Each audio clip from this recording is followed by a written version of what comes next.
Neha ma'am online classes. So I hope कि आपने इसका प्रीवियस वीडियो देखा होगा और उसमें हमने सीखा था कि कैसे हम किसी पाई चार्ट को एनालिसिस करके जो गिवन क्वेश्चन है उसको हम आंसर कर सकते हैं। So in today's video we will study about how to draw a pie chart. Okay, तो पाई चार्ट ड्रॉ करना बहुत ही इजी और इंटरेस्टिंग होता है, मुझे तो बहुत इंटरेस्टिंग लगता है, आपको भी लगेगा। ओके, सो पहले लेकिन पाई चार्ट बनाने के पहले हमें कुछ और टर्म्स भी चाहिए, जैसे सेंट्रल एंगल पता होना चाहिए। मैंने इसकी प्रीवियस वीडियो में आपको बताया था कि व्हाट इज सेंट्रल एंगल। तो जब हम पाई चार्ट बनाते हैं तो क्या था पाई चार्ट में कि हम पूरे सर्कल को एक अलग अलग सेक्टर्स में according to the given data हम सेपरेट कर देते पूरे सर्कल को, है ना। The whole is separated into parts. पूरे सर्कल को आप डिफरेंट सेक्टर्स में आप डिवाइड करते हो और उन सेक्टर्स का जो एंगल होता है that is the central angle. ठीक, तो हमें भी यहाँ पर जब पाई चार्ट ड्रॉ करना होगा तो हमें सेंट्रल एंगल पहले फाइंड आउट करना होगा, है ना। हम कैलकुलेशन से पहले सेंट्रल एंगल निकालेंगे, जो भी डेटा हमें गिवन होगा उसके according, and then we can draw the pie chart. So यहाँ पर मैं आपको आपकी एक्सरसाइज 5.2 का क्वेश्चन नंबर 3 में ले रही हूँ और पहले एक पाई चार्ट बना के बताते हैं उसमें कैसे बनता है आपका पाई chart. Okay, let's see this question number 3। What is given, क्या डेटा दिया आपको, किसके बारे में दिया है। A group of 360 people were asked to vote for their favorite season from the 3 seasons rainy, winter and summer। ये 3 seasons rainy season, winter season and summer season के बारे में अलग अलग 360 पीपल से पूछा गया और बोला गया कि आपका कौन सा फेवरेट सीजन है इन तीनों सीजन्स में से, और इसके अकॉर्डिंग आपके लिए डेटा दे रखा है। And total are 360 people, 360 people पर ये सर्वे किया गया था। नाउ क्या दिया देखो हमें, seasons and number of votes.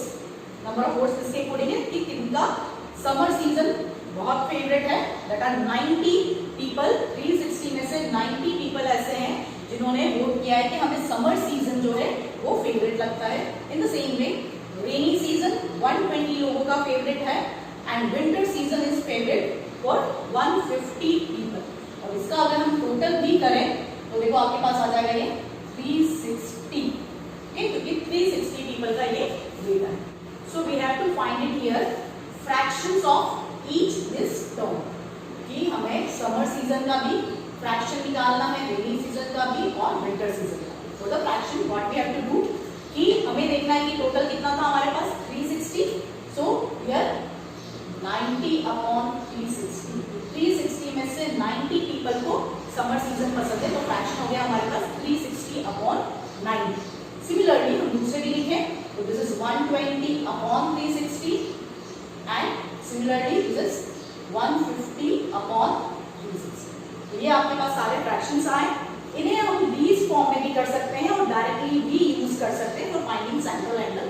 Next column में हम सेंट्रल एंगल निकालेंगे, मैं दोनों तरह से बता देती हूँ आपको कि central angle.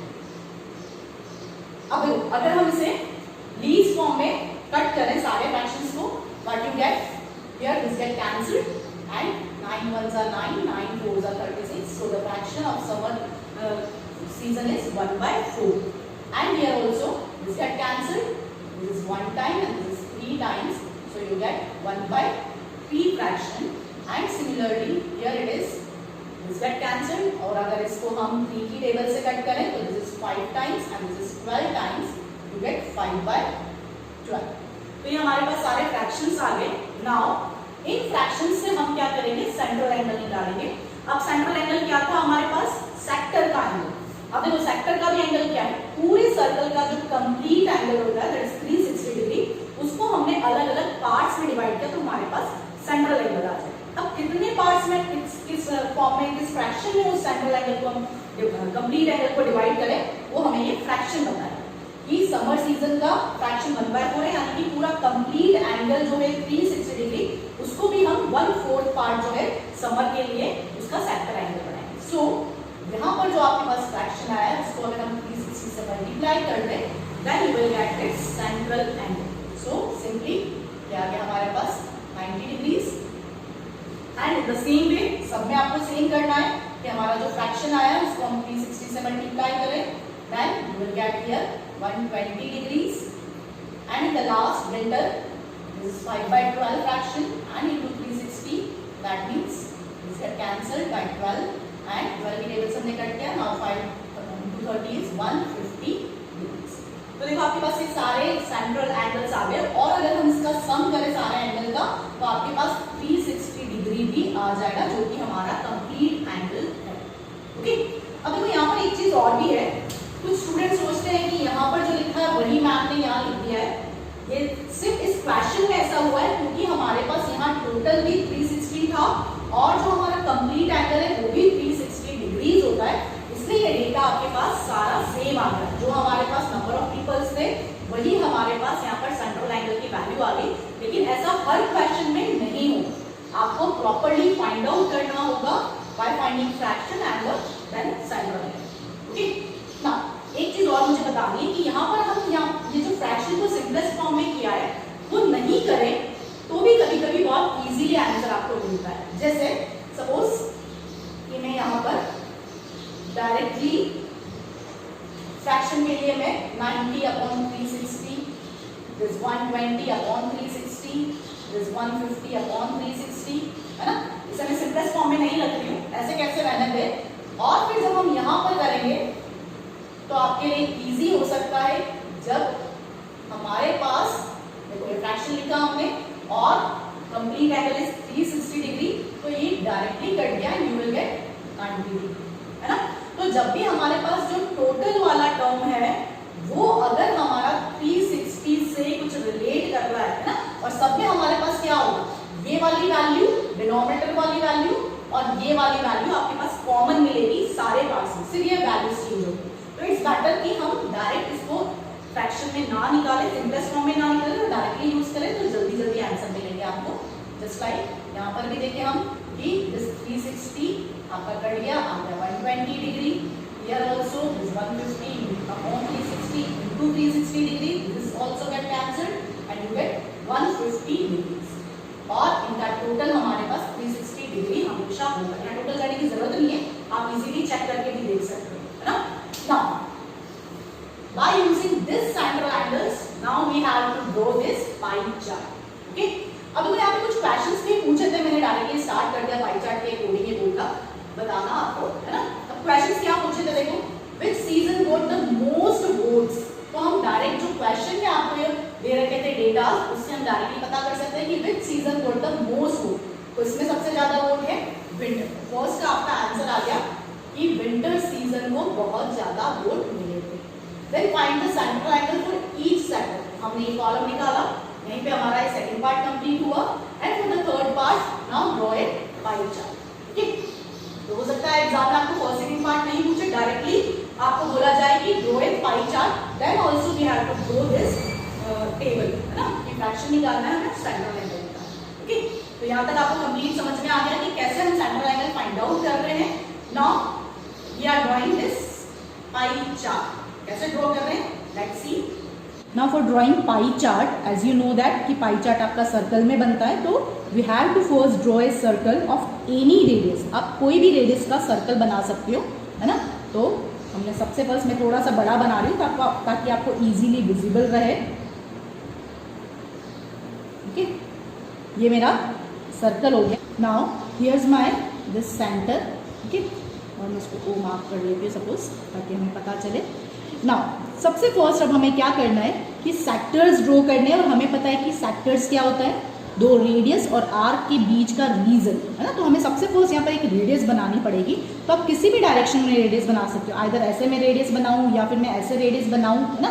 But the best way कि आप एक स्ट्रेट रेडियस बनाओ, है ना, जैसे मैं बना रही हूँ अभी. ओके, तो just draw a line, straight line. ये हमारी रेडियस बन गई है ना. अब देखो सबसे फर्स्ट डेटा था हमारा समर का 90 डिग्रीज. सो हम क्या करेंगे, सबसे फर्स्ट आप अपने D पर 90 डिग्रीज इस रेडियस के अकॉर्डिंग चेक करो कहाँ आ रहा है and mark a point according to that कि मेरा 90 यहाँ पर इस तरह से आ रहा है. सो नाउ अनदर रेडियस जो आएगी आपके पास वो इसी के अकॉर्डिंग आएगी. मेरा 90 का dot and this is centre. Now join this, okay, so that you get this angle as 90 degrees. तो हमारा ये जो फर्स्ट पार्ट है वो आ गया, फोर्थ सेक्टर आ गया for the summer season. Okay, clear. Now again next में मुझे निकालना है रेनी सीजन के लिए 120 डिग्री।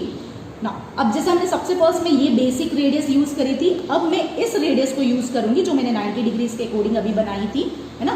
तो मैं थोड़ा सा इसे टर्न कर देती हूँ। ना अब अगर हम इस वाली रेडियस को यूज करें और 120 डिग्री देखना चाहें तो इसको आप लाइन से मैच करो डी में, और फिर अगर हम 120 देखें then the 120 degrees is this one, है ना। आपको पता भी चलना चाहिए एक्यूट ऑब्ट्यूज एंगल के हिसाब से, है ना। तो स्टूडेंट यहाँ वाला 120 ले लेते हैं, बट ये 120 बाहर है, आउटसाइड लिखा हुआ है, ये 60 डिग्री है ना। आपको एंगल मार्क करना आना चाहिए डी से, है ना। This is my 120 degree. Now again join this point of 120 degrees with the center so that you get the another sector of the rainy season. Clear? तो देखो ये हमारे पास आ गया 120 degrees for the rainy season. Write it here as rain. Then the last one is 150 degree. अब देखो क्या हमारे पास यहाँ पर तीन ही पोर्शंस थे, 90 degree, 120 degree and 150 degree. That means कि लास्ट वाला जो है वो अपने आप ही आपके पास क्रिएट हो गया, उसके लिए मुझे वापस डी यूज करने की जरूरत नहीं पड़ेगी, है ना। कि 1, 2 and 3 this must be of the winter season. But आप अपने डी से इसको चेक जरूर करो कि ये 150 डिग्रीज आ रहा है या नहीं आ रहा है ना। तो जैसे अगर मैं देखूँ कि अभी मेरे पास रेनी वाली 120 वाली डिग्री की लाइन ये थी, तो अब इसे मुझे बेसिक लाइन माननी है और इसके अकॉर्डिंग मैं सही से सेट करूँ इसको। तो देखो मेरी यहाँ पर ये लाइन मैच करी और ये मेरे पास एग्जैक्ट 150 डिग्रीज पर ये मेरा आ रहा है। दैट मीन्स कि मैंने ये एक्यूरेट बनाया है इस पाई चार्ट को। ओके, तो आपके पास ये तीन ही सेक्टर्स थे, ये इसलिए बहुत इजीली बन रहा है। नेक्स्ट हम जैसे लास्ट क्वेश्चन करेंगे उसमें आपको बहुत सारे सेक्टर्स बनाने हैं, तो हो सकता है कि उसमें आप मिस्टेक कर दो, तो आपको वो थोड़ा सा इजी सही से बनाना होगा। ओके, तो ये बहुत इजी था आपके पास, है ना। सिंपली हमें सर्कल ड्रॉ करना है, फर्स्ट एक रेडियस बनानी है, देन जो आपके पास सेंट्रल एंगल है डी से मेजर करते जाओ, आपके पास क्या है पूरा पाई चार्ट आ जाए।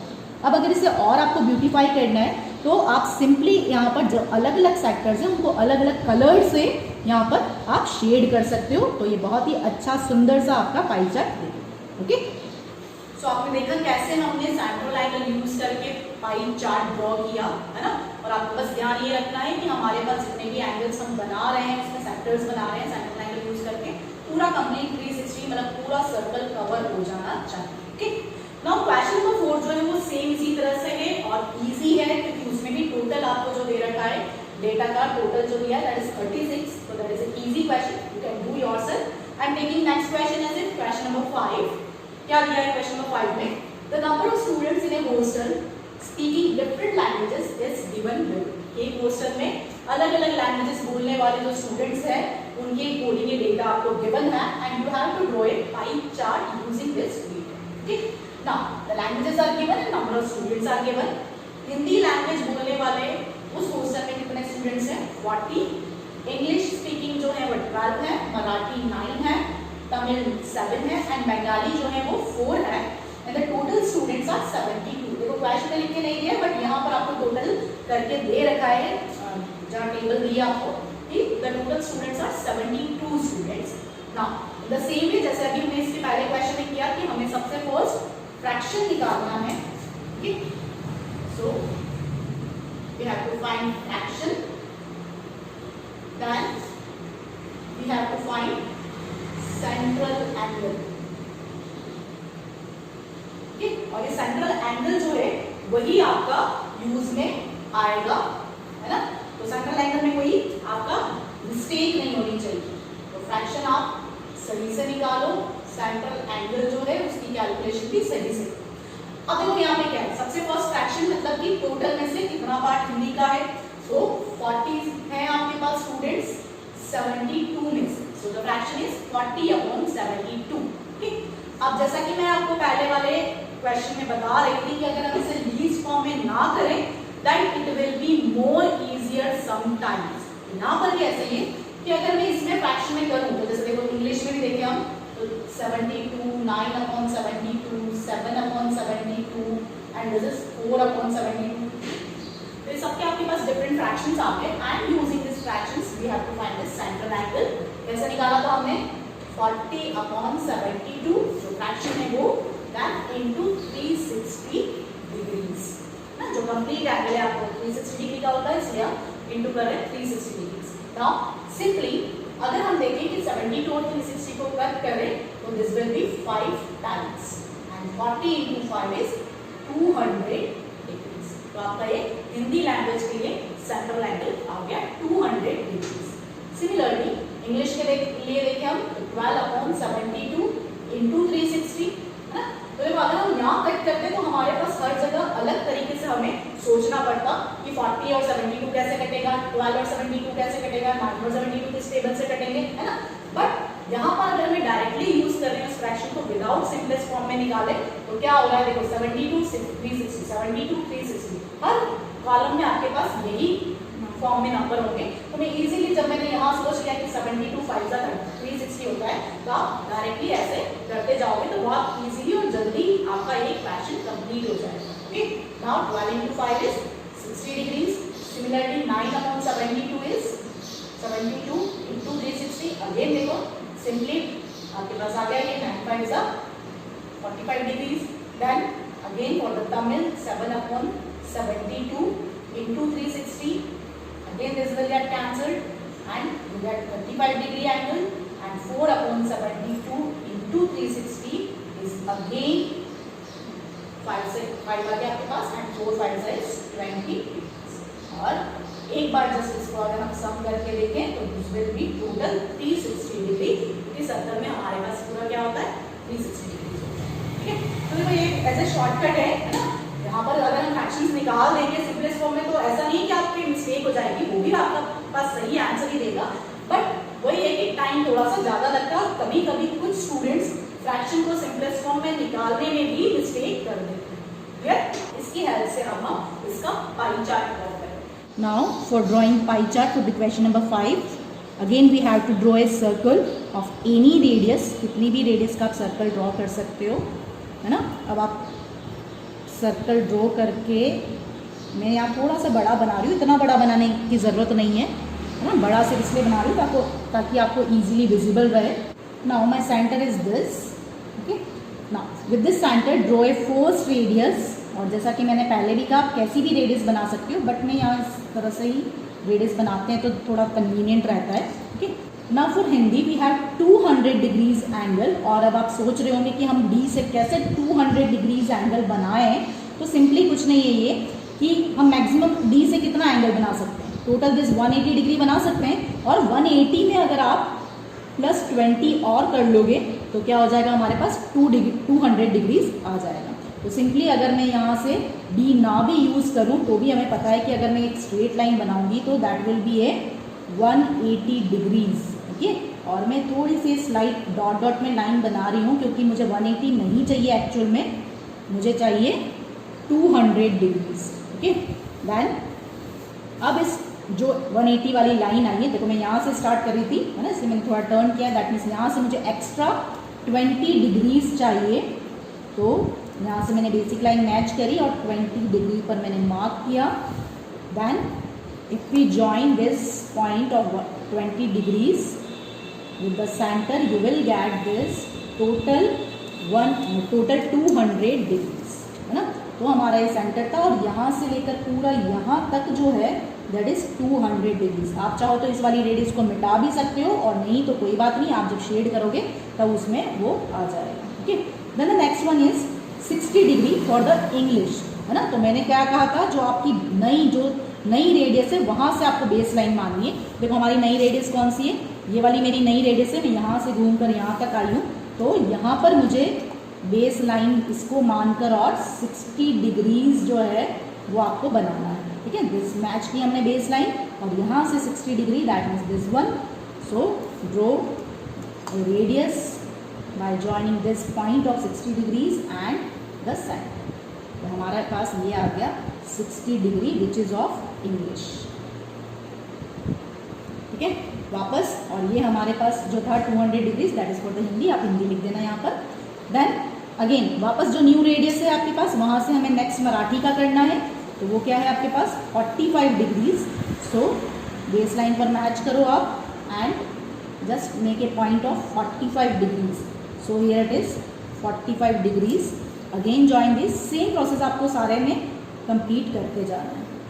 So this is my 45 degrees for the Marathi, and then Tamil 35 degrees. Tamil is 35 degrees. So this is my 30 and this is 35 degrees. तो आपके पास ये 35 डिग्री का बन गया पूरा. And this is for Tamil. And the last one for the Bengali, this is 20 degrees. यानी कि जो ये लास्ट मेरा सेक्टर बना, देखो ये हमारी इनिशियल रेडियस थी, पूरा रोटेट करके हम यहाँ आए, और अब ये जो लास्ट सेक्टर बना हुआ दिख रहा है वो आपका 20 डिग्री का ही होना चाहिए, है ना. तो लेट्स चेक कि 20 का आ रहा है या नहीं आ रहा है. तो अगर हम यहाँ पर 20 डिग्रीज देखें सही से मैच करके, so this is total our 20 degrees. Okay, तो ये 20 डिग्रीज आ गया आपका. दैट मीन्स कि हमारा ये पूरा सही बना हुआ है. ओके, अगर 20 नहीं आ रहा है यानी कि आपने कहीं ना कहीं या तो हो सकता है सेंट्रल एंगल निकालने में मिस्टेक करिए, अदरवाइज आपने इसको ड्रॉ करने में मिस्टेक कर दी. ठीक है, तो हमारा ये पूरा आ गया, ये हिंदी का था, ये पूरा पाई चार्ट बन गया आपका 200 degree, 60 degree, 45 degree, 35 degree and 20 degrees. Clear. Now we have to colour. अगर आप कलर करोगे तो बहुत ही अच्छा ये सुंदर दिखाई देगा. बाकी नहीं कलर करेंगे तो ऐसा नहीं कि आपके मार्क्स कट जाएंगे, बट आप अपनी कॉपीज में जब कर रहे हो तो इसे कलर्ड करो. सबको, सारे सेक्टर्स को डिफरेंट कलर से आप जब शेड कर दोगे, है ना, तो आपको बहुत ही सुंदर सा दिखाई देगा. So on coloring all these sectors with different colors, you will get this type of pie chart. Okay, तो ये बहुत ही सुंदर दिख रहा है, तो आप अपनी कॉपीज में भी इसी टाइप से पाई चार्ट्स बनाइए. ओके.